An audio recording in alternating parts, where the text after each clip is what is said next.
Puspusan ang mga ginagawang hakbang ng economic team ng pamahalaan para maagapan ang epekto na ipinataw na taripa ng Amerika. Si Harley Valbuena sa sentro ng balita, live.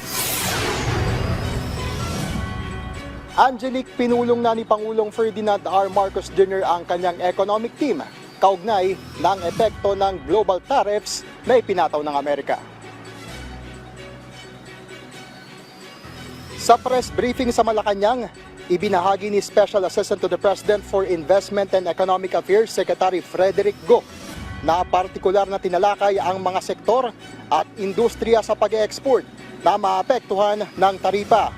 Kaugnay dito, sinabi ni Go na personal siyang magtutungo sa Amerika para makipag-usap sa United States Trade Representative.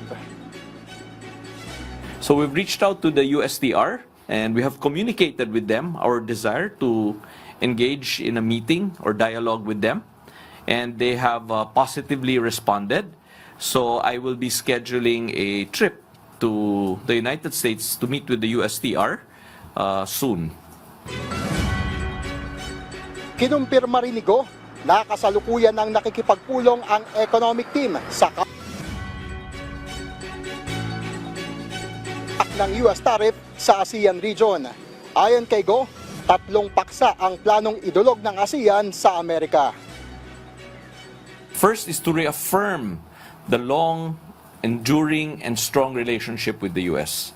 Second, though, is to express their concern over these unilateral tariffs that are being imposed on the ASEAN. And third is to engage in a frank and constructive dialogue with the U.S.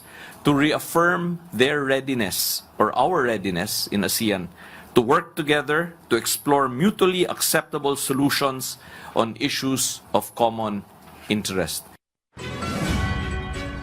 Nilinaw naman ni Secretary Go na hangad ng ASEAN na panatilihin ang bilateral relations sa Amerika at bumuo ng kooperasyon sa halip na retaliation o ganti sa ipinataw na taripa.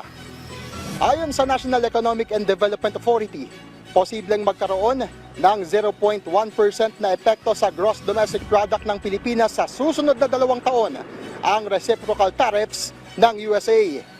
Iminungkahi naman ni Go ang patuloy na pakikipag-usap at pag-alalay ng gobyerno sa exporters kaakibat ng pakikipag-ugnayan sa mga kasamaang bansa sa ASEAN. Angelique, sinabi ng Malacanang, nakakausapin din ni Secretary Go ang Pangulo kaugnay ng utos ni US President Donald Trump na pansamantalang suspindihin sa loob ng 90 araw ang ipinataw na reciprocal tariffs maliban lamang sa China. Angelique? Okay, maraming salamat, Harley Valbuena.